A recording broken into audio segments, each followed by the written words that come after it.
drinking age was 19. Lance, we're done. All right. Good afternoon, everybody, especially, I guess, evening 302ers. Welcome to, I think we're on week 12, which is kind of crazy.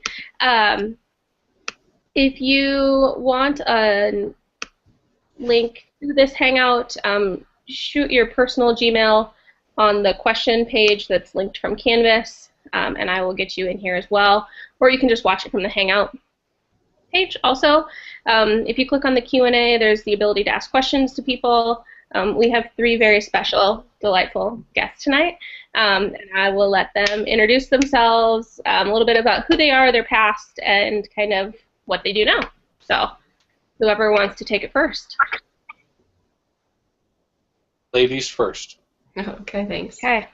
Well, hello, everybody. My name is Erica. I am an instructional technology consultant. It's kind of a mouthful, but I work for Heartland AEA, which is based in Des Moines. Basically, my job is that I have 8 school districts under me that I serve as their instructional tech consultant. So it kind of runs a gamut. What I do every day is different. Every week is different. What I do for each district is different based on their needs and what they need. But I'm really enjoying this position. This is my first year in this position. Before this, I started out as a kindergarten teacher. I taught kindergarten in a dual language Spanish classroom in Postville, Iowa for a couple years. Then I taught Title I, reading and math, K-5. So we were a Title-wide school, so I could help any kids that needed extra help or enrichment. And then I moved to Ankeny, and I taught 4th grade in Ankeny for a couple of years. And then this position kind of fell into place, and I'm here doing this now. So my areas that I'm really excited about are literacy. I love teaching reading, and I love classroom management and creating a really positive culture of learning. Those are kind of my passion areas, I guess, and technology has really allowed me to teach better in all of those ways.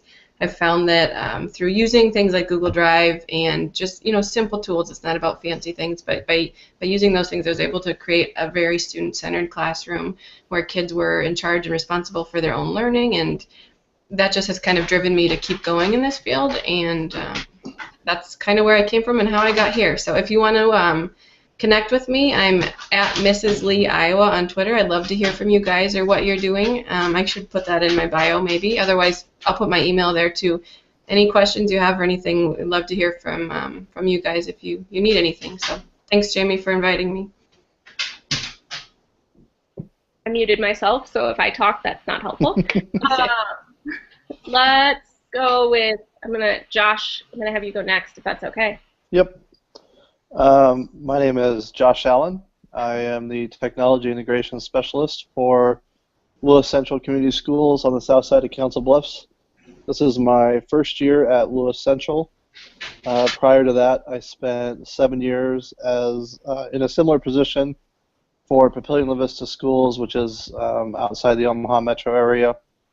Prior to that, I was a elementary teacher. I actually did not grow up knowing a whole lot of technology. I was in college until 2002, and in 2000, my wife likes to tell the story that when we did a group project, I had to have someone else do it because I didn't know how to even make a PowerPoint. And so it wasn't until I got to grad school and I saw someone else doing iMovie that technology really grabbed me. Hey, Liz, put yourself on mute, would you? Thanks. Good job, Jamie. And so I actually got a second master's degree in instructional technology and ended up getting the job at Papillion a lot sooner than I ever thought I would. I am now president-elect for NETA, which is Nebraska Educational Technology Association, which is Nebraska's equivalent to ITech. I also organize EdCamp Omaha. I'm sure Jamie has talked to you about EdCamp Des Moines, which was last September. EdCamp Omaha is in March. EdCamp Iowa is in January. All of them are great events to attend. So that's kind of how I keep myself busy. And I'll just go ahead and pop right in. My name is Lance Lennon. I'm the District Technology Director for the Eagle Grove Schools in Eagle Grove, Iowa. a small little 1A school up in north central Iowa. I've been there for 12 years. I actually graduated Iowa State back in '94. My technology class for my educational degree at Iowa State dealt with photocopiers and 35 millimeter cameras and overheads. So when I learned how to be a technology person in education, the technology wasn't technology. So I started out as a classroom teacher, government, social studies basically, so government, American history, world history, and psychology. Basically the position opened up where my first teaching job that they needed a tech person, and so I did half-time teaching, half-time tech. Then I moved to the AEA. It was that time Arrowhead AEA, where I was a network engineer, and I hated being out of a school. The position opened up in Eagle Grove, and I moved back into the schools, and I've been there for 12 years now. So I've been doing the technology thing for quite a while, and the best thing I can tell you about technology is don't ever think you need to learn a tool, because the tools will change quicker than you'll learn them. You need to learn a skill set, and that's what I try and tell my teachers all the time. Don't plan for tools, plan for skills. Thanks, Lance. One thing, I am looking at the Hangout stats, and it looks like we have 10 people watching as me. So there's 9 people watching in addition to the 4 that are here. If you guys, 302 students, if you are watching, you should see either a little button that says Q&A in the top right-hand corner, or you should see your 3x3 Google Switcher grid. And if you click on that and then click Q&A, it will let you ask questions on a little question and answer app on this. So if you have any questions, we'll kind of go through the questions that you laid out for these 3. But then if you have anything else, you can add it in there, and we'll make sure to kind of moderate and go through those as well. So, hi Liz, thanks for joining. I muted you, so if you need anything, just like jump up and down or something. So I am going to, I'm also on my MiFi, so if I break up, I apologize. So first thing, first question that we have from the 302 students are, when you were in an elementary classroom, what were some of your favorite technology tools to use with students? And I know that you guys all still work with kids, so maybe because some of you, Lance, cough, cough, it's been a while since you've been in the classroom. What are your favorite student tools right now? I think I can predict Josh's, but I'm not sure what everybody else's is. Go. I don't even know what mine is, so what do you think mine is? I'm not gonna. Well, I don't know what that is. You cut out. You know, being in a new district, this is my first year in a Google Apps district. We have actually in the elementary been loving Google Classroom for sharing documents. For the elementary, it really takes a lot of the hassle out of it because we can post one document as a template. The students can fill it in. It's automatically attached to their name, and they just have to click a couple buttons to turn it back in. So I would say today that right now that's probably the one I've been using the most, and one that is one of my more favorites. When I was in the classroom, I mean, it's been 8 years now. It was still PowerPoint back then, so that's somewhat irrelevant. I guess I can piggyback off of what Josh said. This is my first year out of the classroom, like I said, and last year I would have killed to have something like Google Classroom. This makes everything so much easier. I'd said I'd use Doctopus and G-Class folders, and some of those scripts or add-ons that you could add to, but it was just more work to maintain, where now Google Classroom does most of that for you, especially in the elementary setting. But as a 4th grade teacher, I would say as a 3rd, 4th, and 5th grade, because I kind of taught everything. When I taught Title I, I taught all grades. Google Drive for writing and reading, it's irreplaceable as to what you can do within it. And there's new features every year, every 6 months that come out. The research tool, the citations that you can do now, the collaboration just keeps getting better and better. It changed the way I taught writing in my classroom. It changed the way we did research projects. It changed the way kids did presentations. It just made everything more student-friendly and student-centered, I guess. So yeah, I would have liked to have Google Classroom, and it just adds more to what you can do with Google Drive already. We're a little different. We're a Google Apps domain also, and we are 5 through 12 one-to-one with Chromebooks, and then we have carts, one cart per grade level for 3 and 4. But at kindergarten, first and second grade, I actually believe iPads were a better fit for us. At the time, the tablets weren't available en masse like they are now with the Google Apps, but it was the ease of use for the young kids. And so at the elementary level, K1, 2, we really, they're starting to get in Classroom Dojo, but really like Socrative still. And the ability to, they've got a classroom set, they hand them out to the kids, they get instant feedback, kids are somewhat anonymous, and it's the ability to get that. We also use, all of our elementary schools have interactive whiteboards, and we've worked really hard at designing student-centered lessons, and our teachers making it student-centric rather than them being up using them, having the kids up using them and guiding and leading. It's not perfect. It is by no means perfect, but it's better than it was the first year we had them, and it's better than it was the second year we had them. And maybe by the time I retire, it might actually be really good. Perfect. Good. Josh, I really thought you were going to go with Write About This because you tweeted about it about 18 times. No, point of clarification. I did not tweet about Write About This. I tweeted about Write About, which is different than Write About This. Write About is a great website for writing ideas. Write About This is an app which has a companion app called Tell About This, which Lance would probably use in his K2 classroom, or K2 classes. Carry on, Jamie. Something else I'd add quick about a favorite app or tool is something I keep coming back to year after year after year is Padlet. Used to be called Wallwisher back in the day.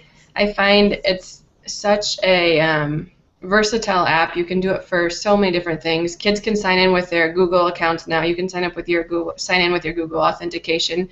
But the best thing is they don't need to sign in. They don't need a password or anything. You can use the tools. It's basically like an interactive Post-it note thing. So where I used to would have had kids put their ideas on a Post-it note on the whiteboard or something on the door as they're leaving, you can just have them do it on this interactive board online on your Padlet, and you can go back and reference it then. So it's really easy to help you drive instruction. It's great for formative assessments. It's not like if I had them put the physical Post-it notes up on the board after they left, it was like, what do I do with these now? Now I have to find time to manage and sort and put these somewhere where I'm not going to lose them.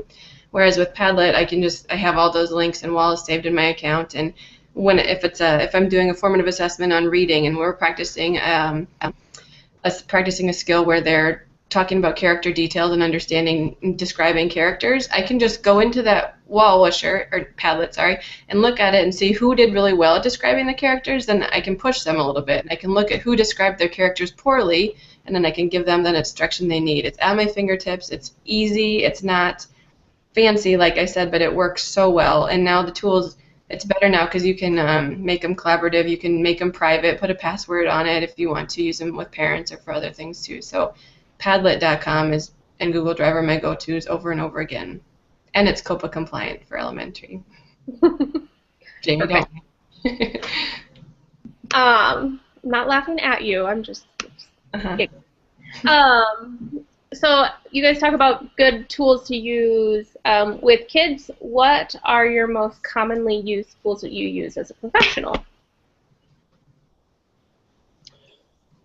Go ahead, Lance. On this one.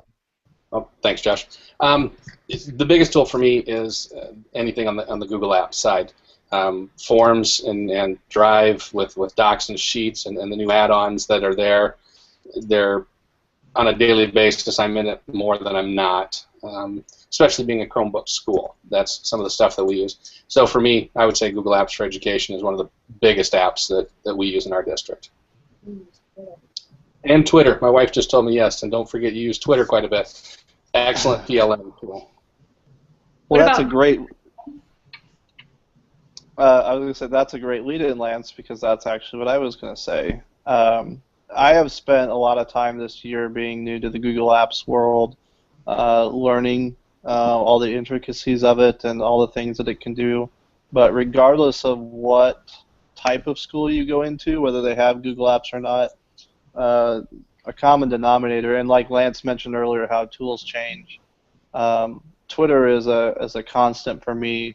I've been on Twitter for 6 years now, or 5 or 6 years now, and it's always been my go-to place to meet new people and find new ideas and get questions answered, regardless of what you're interested in. Even if you're not interested in technology, there's some great resources out there to find whatever your interest is. It could be Daily 5, it could be Marzano strategies, it could be iPad apps, but whatever you're interested in, there's a group on Twitter for you to meet new people, like Josh, Jamie Fath, for example. Yep. We're Twitter friends, and now real life friends. And I that have might be the same child. We're not sure. True story, actually. They both have extremely curly hair. And a passion for Frozen. Go ahead. I was just going to say I agree with Josh, and Twitter is huge, and it's hard to really even explain how it can change your teaching. I actually wrote a blog post on it today because lately I've had so many teachers, when I recommend Twitter, colleagues, people I try to get on Twitter and checking it out, people just don't want to. There's some kind of stigma about Twitter. And maybe your generation, the kids that are watching this, maybe you don't have that stigma, but it's my generation or above me that doesn't want anything to do with it. They don't want to touch it with a 10-foot pole. There you go, Lance is pointing to himself. But it's invaluable in what you'll get out of it from the time that you put into it. And teaching can be lonely, and I hate to tell you guys this when you're going into it, but you find yourself on a team, and it can either be a great team where you all drive each other and inspire each other, or it can be a dysfunctional team where it's lonely and you try and it's hard sometimes. So when I've been in those situations, it's been so nice to find people that are interested and passionate about the same things that I am on Twitter, so I can continue learning and inspiring myself, even when physically the team that I'm placed on doesn't do that for me. So yeah, Twitter would be another one. And something new that a couple new ones from this year that I've started using that I hadn't used before are Google+. I always thought it was annoying having this Google Plus profile. I thought it was just another Google thing. And we've created a community for the team that I'm on now, and we actually use Google Plus communities, very well. And there's a Google Educator community that I'm part of. There's just several communities, and it's easy to look through things. They notify you when you have something that if you want to be notified. So it's been very useful that way. I also saw Lance talk about Voxer. So Lance, you want to take it away and talk about Voxer? Yeah, and Voxer actually is one of those apps. Again, I'm very fortunate. My wife's right here. She introduced me to Voxer 2 years ago. Unfortunately. Yeah, unfortunately, she says. It's great for asynchronous conversation and synchronous. It's like a walkie-talkie app on any smartphone. But if you put together a group and put it in Voxer, you can communicate with a lot of people at once. Unfortunately, it can be a very big time suck because you all of a sudden turn on Voxer and there may be 48 messages sitting there, and somebody who I'm not going to say any names may have the longest Vox ever. Keep them to like 30 seconds if you can at the most. But it's a great little app, and again, there's also a Mark All As Read tool there, Lance, if you need it. Yeah, I've learned to master the Mark All As Read, and the too long didn't listen. And it'd be like, not reading them all or not listening to them all. Somebody give me a synopsis. Perfect. Thanks, guys. I think a really interesting, and we've been talking about it in class, but a common theme among what you guys have talked about is really connecting yourselves and connecting others, continuing that growth. So thank you for reiterating that. I promise we didn't plan it. What is one of the biggest challenges that you come across when incorporating technology or working with teachers that are trying to incorporate technology, and how do you tend to handle that? So I don't know if you guys want to think of like a specific situation or thing that's come up recently, or just a generalization. I'll let you kind of take the lead on that one. Yeah, Well, go ahead. No, I was just going to say it kind of goes back to what Jamie was just talking about, and what we mentioned with Twitter is building relationships. And in my past job, I kind of got stuck. You kind of get the ball rolling, and it's really hard to stop the ball and start over. And so I switched school districts because then you start fresh, and it works out great. So, but I learned that the most important thing that I can do is build relationships with other people. And Erica was mentioning, being stuck on a team and Twitter. If you're, kind of off on your own. When my first year of teaching, the two teachers that I taught with, both retired at the end of the year, and I was a brand new teacher. And so they kept saying, "Oh, isn't that great? Oh, isn't that great?" But I had enough relationships built with other people around that I still powered through and did what I thought was best for kids. And so now as I enter in a new district, if I'm worried, that was a good accompaniment. As I'm starting to work with new teachers and meet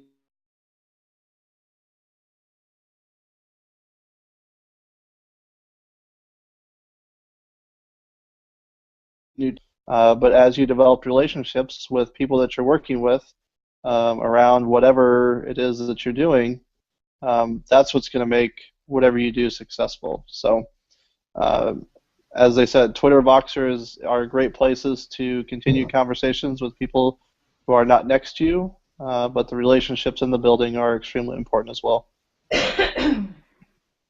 Yeah, biggest challenges I face is I'm in a small district. I am not only the tech integration person, but I'm also the network admin, the system admin, I'm the student information system host guy, I'm the phone guy, the PA guy. But what I find most of the time is my biggest obstacle is teachers get frustrated when something doesn't work. Their assumption is it's technology, it should work the first time. And what I've learned is just talking to them and saying, the first time you did this lesson plan, did it work perfectly? And if it didn't work perfectly, do you just throw it out and say, hey, it didn't work, I got to do something new, or do you try to make changes to it? And so throughout the 12 years, what's going to happen in any district you work in is you're going to start to have the turnover. Teachers retire, new teachers come in. What I find is when new teachers come in, being a small district, we're usually hiring first, second-year teachers. They're a lot more willing to try. And then some of my more veteran teachers feel, oh, well, these young kids are going to take over and then run the roost, so I got to learn it too. So it's been a great impetus for our staff to learn because the new people coming in are already using these technologies, and they aren't afraid of failure, and they aren't afraid of telling the kids, hey, I don't know how to do this. Do you know how to do this? Come on up here and show us. And so that was my biggest obstacle, was overcoming the fear of it failing and realizing that that is as much a learning opportunity as a successful lesson plan. But so far, like I said, we're not perfect. We're just trying to get there.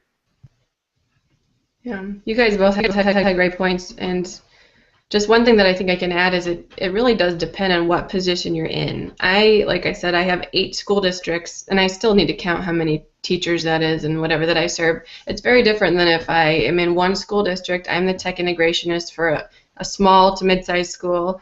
It just really depends. If I was a coach, more of a tech coach, then I really could work on those relationships a whole lot more and to a different level than I can now in a consultant role like I am. I try to really maintain and develop relationships as much as I can, and that's foundational to doing well anywhere. But I also I like to keep in mind that work with the willing a little bit if you're in a consultant sort of role.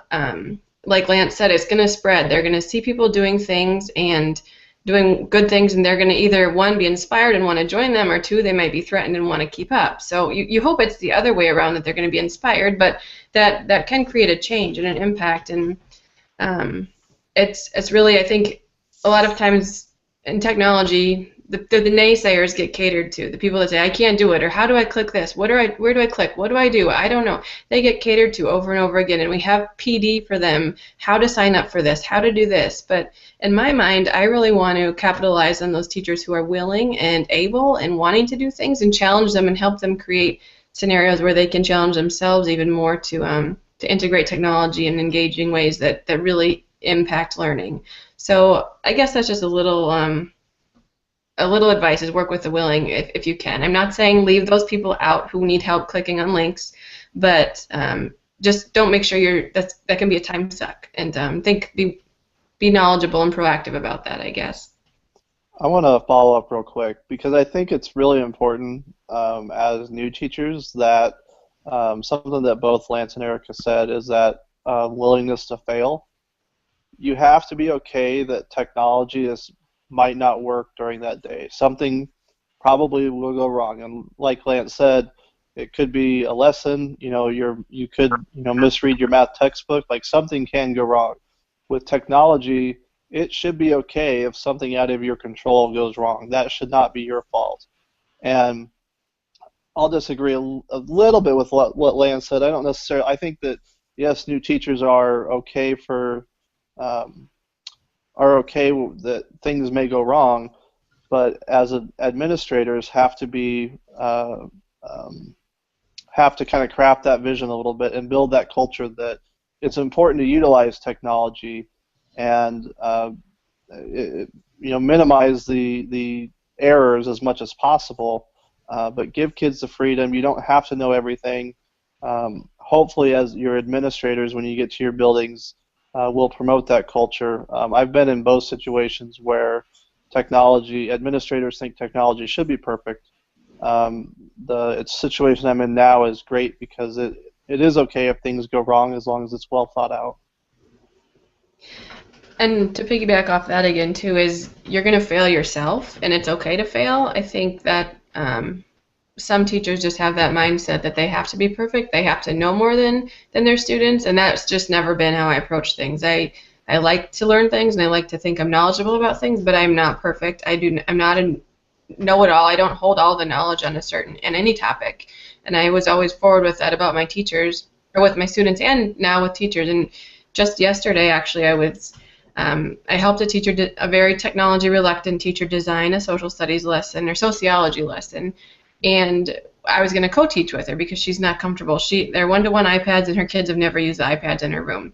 So that's where our baseline, where we were starting, and I did all my research, and I've been using the Google Slides app a lot on the iPad, and I use Google Docs on the iPad, and I swear I saw some update somewhere that said there was now a feature called Make a Copy on Google Slides and Google Docs within the iPad app. Well, that feature's not there. The support documents say it's there, but it's not there anywhere, and I reached out to my PLN, I reached out to people who know Google, and it's just, you can't control some of that stuff. So I was up front with that teacher, and I shared with her how I thought to work around it, and I even shared with the kids how to do it, and she saw me fail kind of in a way, and is it uncomfortable? Yes. Is it fun? No. But did it work? Yeah. We figured out a way to work around the problem, which you'll do all the time if you ever get into this position, and it's okay to fail, and having that mentality that we're solving problems, and we can be creative thinkers. We're not just gonna, if we fail one time, we're not gonna shut down, but we're gonna think our way around the problem and solve it another way. So, which is applicable in way more than technology. But. Good. Thanks, Erica. What you talk about is relationships and building those relationships, and whether or not you fail, you have somebody to talk to about, problem solve through that, and to be okay with not always being the expert in the room. That usually it's those learning opportunities for kids that are the most powerful for them also. So one of the things that we have talked about within class are some different technology integration theories.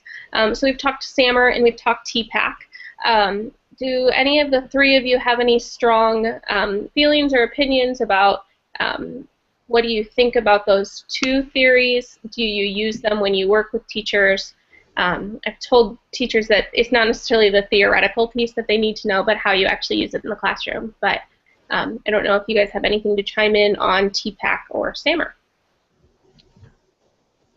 I am not a huge fan of any acronym. My biggest concern in your lesson is what content standards it's meeting, or whatever standard you go by. Obviously, if you're going to devote time to it during a day, it should go to what the kids are supposed to be learning. If it meets SAMR, TPACK, ISTE standards, that's really a secondary issue to me. In the back of my mind, I know that if we're going to be utilizing technology, it's great if we can get to that redefinition piece, but it's not something that I focus on with my staff. I think that they have a lot of other things to worry about along the lines of content standards. So we actually just had this discussion at the Google Leadership Symposium, and I was a little bit more adamant during that session, but it's not something I spend a lot of time on. I agree, Josh. We get requests all the time to lead Tech PD on SAMR. Like that's what the email subject heading will be, lead Tech PD on SAMR. And I'm okay with that. I think it's a good starting point, and if districts are thinking about things like SAMR, then that means they're really thinking about tech integration on more of a level than device or than something else. They're thinking about what they're doing with the lesson. But I do agree that I think it can be you can get stuck there, and teachers are trying to figure out what SAMR is, and then they're trying to figure out, is my lesson an SA and an M or an R, and they lose the purpose piece. So I do this very similar thing than you do. I usually, when I'm planning a lesson with teachers or designing some learning, I'm sorry, my dog is just going crazy. George, sit down, go. He's wondering why I'm talking to my computer. Maybe he has a good reason to be worried about me. Anyway, what I usually try to focus on is what it is they're learning, the standard, and then what they're going to create to share that learning. And then I also try to really bump it up in critical thinking. How are they going to be evaluating or determining importance? What are they going to be comparing? So I just try to put those three things in, and that really usually helps you to get a really good lesson. That can be a 40-minute lesson, or you could use that to start off some project-based learning that could take a week or more. And as long as you're focused on the learning and what the students are doing with that learning, I think you'll be set. And whatever it is, if it's SAMR, if it's TPAC, if it's, I saw something else tweeted today, a new one, I can't remember, Trudicot, whatever, it doesn't matter. It's about the learning and purposeful integration of technology. It is Trudicot, and that comes out of Scott McLeod and Julie Graber. He tweeted something else today too, though, a new one. I haven't read it yet. Yeah. And I'm going to go on the other side. I do hit, and did, I shouldn't say I do anymore.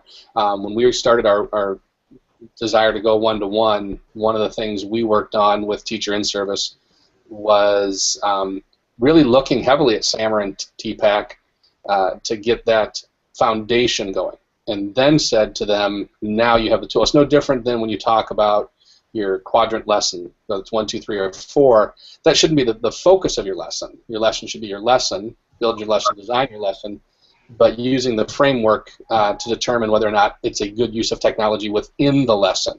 And so it's always about the lesson. I was trying to tell them it's not about the tool, it's not about the technology. It is about the lesson itself, and just like Erica said, what are you teaching, what are you trying to get across, and then build on what will I use, what tool will I use to accomplish that. And I think Jamie is frozen. We started quoting Frozen lyrics. So. That's funny. And I think I agree, Lance. There's nothing wrong with it, and it's a good evaluative and reflective tool. And to look at your teaching and how you're doing it. My biggest concern is I have seen districts that are adopting SAMR as their technology plan, sort of thing. And I just think it's misplaced or just misunderstood. So hopefully we all can help guide them and to understand how to use it reflectively to see, am I doing a good job or what can I change to make it better? Well, and I think you guys have all made really good points, and I hope that as students are watching this, it's not so much about the theory, but it's about being purposeful with your use of technology. So it doesn't matter whether you do or you don't really subscribe to a theory-based or a framework or whatever. You could be talking SAMR, or you could be talking WEBs or quadrant 4 lessons or whatever, but it's about when you're looking at the core and you're looking at those content standards that you as an educator have to meet. What tools are you appropriately using to enhance student learning and to increase either their productivity or their knowledge or their understanding or their ability to perform a task for you based on whatever you have access to within your classroom. So, unless we want to debate that anymore, I'm going to give you another question.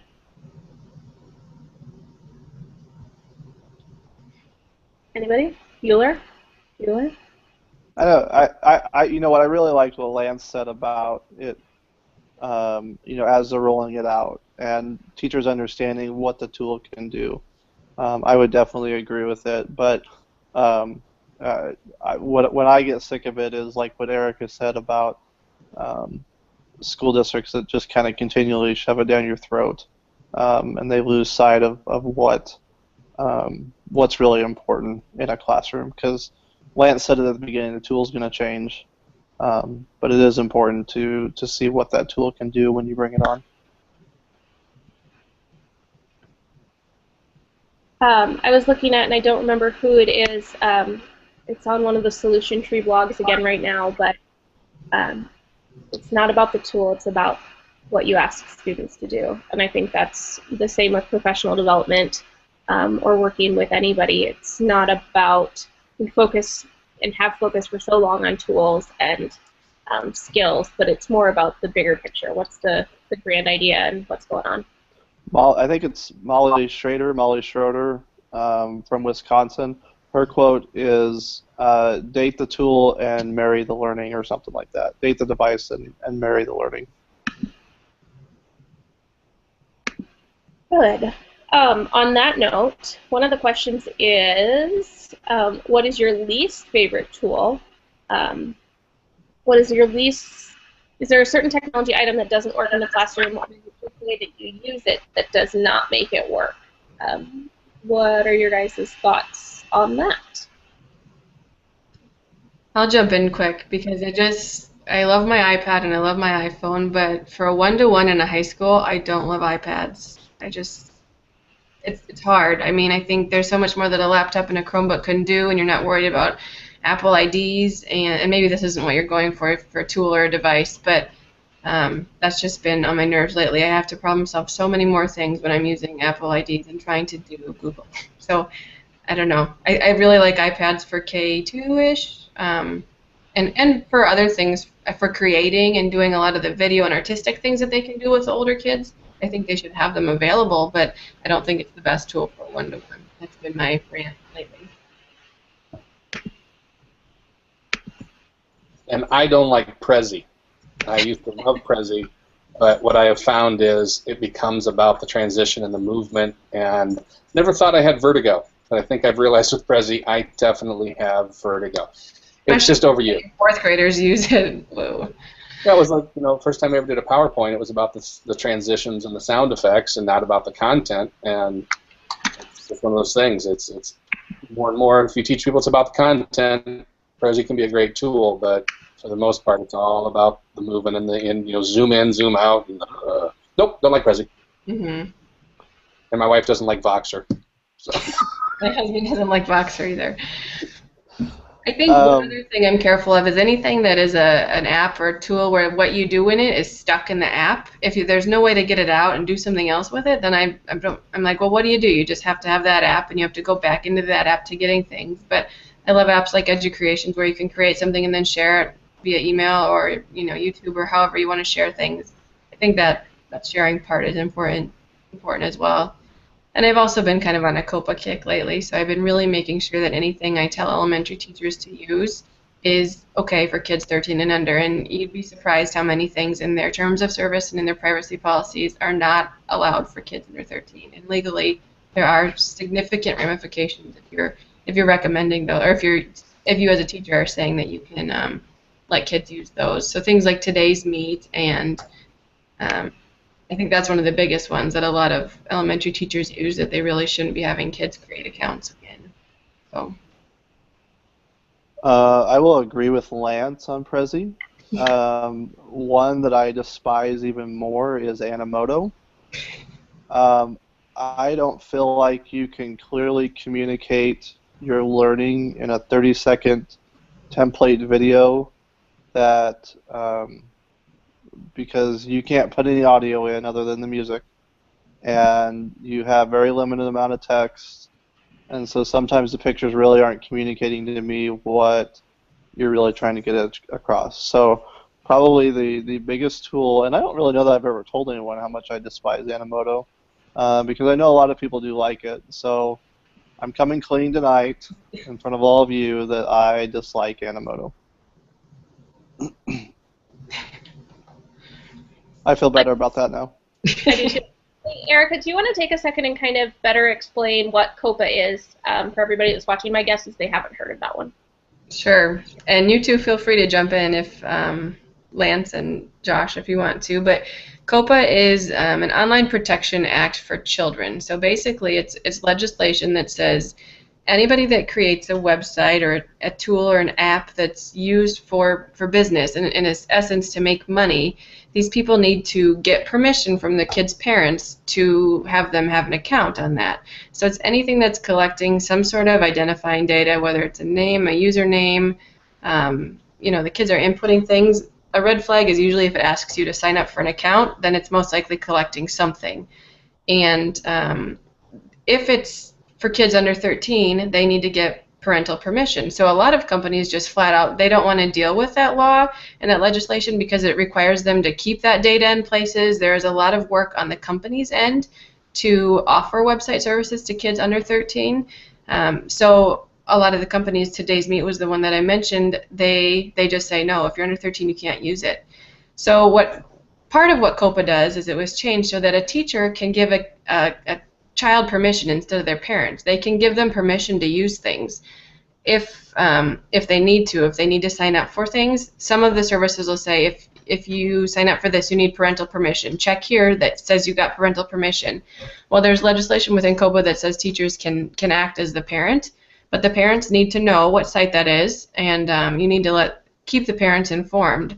So it's a misunderstood law, but basically what you can do as a teacher is just make sure you're aware of it when you are now, and you can Google it to learn some more. And two, just before you use a tool with your kids, your students, look at the terms of service, it's called. Usually the TOS is on the bottom of the site somewhere, and if you can't find it in there, it'll be in the privacy policy, and it'll say whether kids under 13 can use it, and if not, sometimes it'll say kids between 13 and 18 if they need parental permission to use it or not. So just look at those things.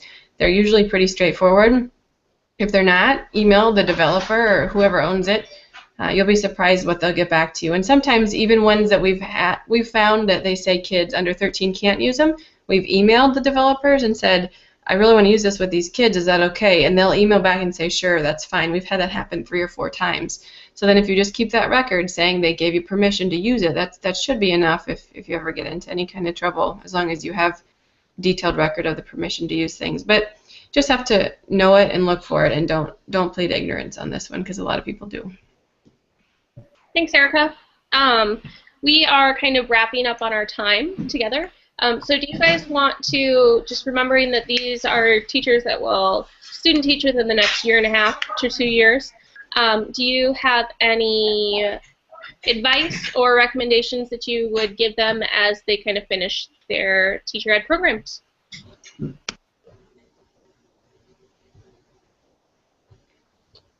I'll go ahead and jump in. I would say that we talked a lot about relationship building, and I think that is extremely important. Get involved in your state organizations, depending on what you're teaching. Whether it's like the state music educators or social study group, whatever it is, get involved with those organizations so that you have another person to bounce ideas off of. I know that Twitter is one tool. For me, it has worked very well to find other like-minded people. So that I have been an instructional technology person this is my 8th year in 2 different school districts. I have never had another person to work with. I've always been the only one. And so Twitter has been an outlet for me. It's not based off of the size of your district. Obviously, you can find whoever you want.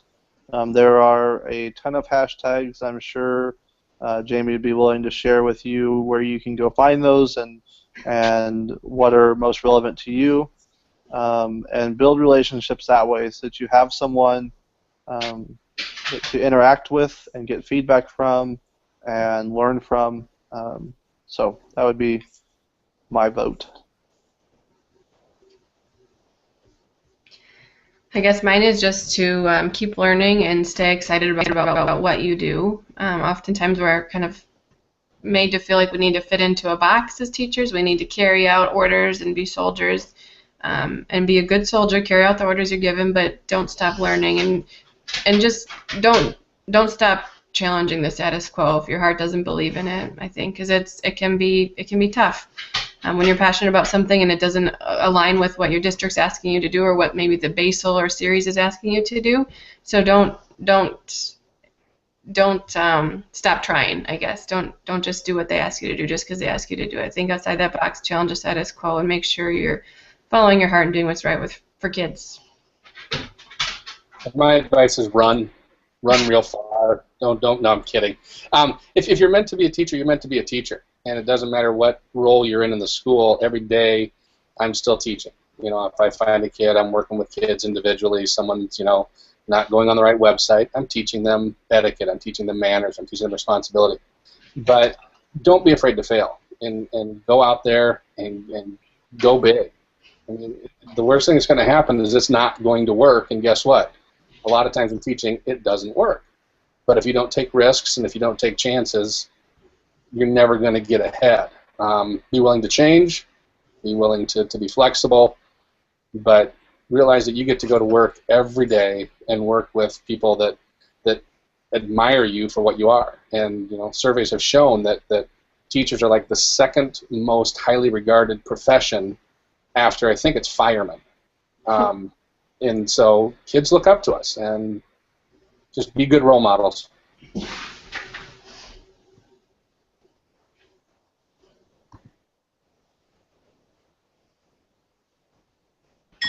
guys were frozen. I don't know if Lance is still talking to you or if there was an awkward silence. He looks frozen on my screen. Not a good sign. Actually, it was you, and there was an awkward silence, but carry on. Perfect. Thank you guys again for joining us tonight. I really appreciate your insight and your thoughts as we kind of go through these. If you guys, I'll put all of your Twitter info on here, so if they have other questions for you throughout the week, they might touch base. But thank you again, and I hope you guys all have a great night. Thanks. Thank you. Thanks for coming. 302 people, I will post the rest of the week's content and everything this evening. So have a good week, and I will see you next Tuesday. Bye. Bye.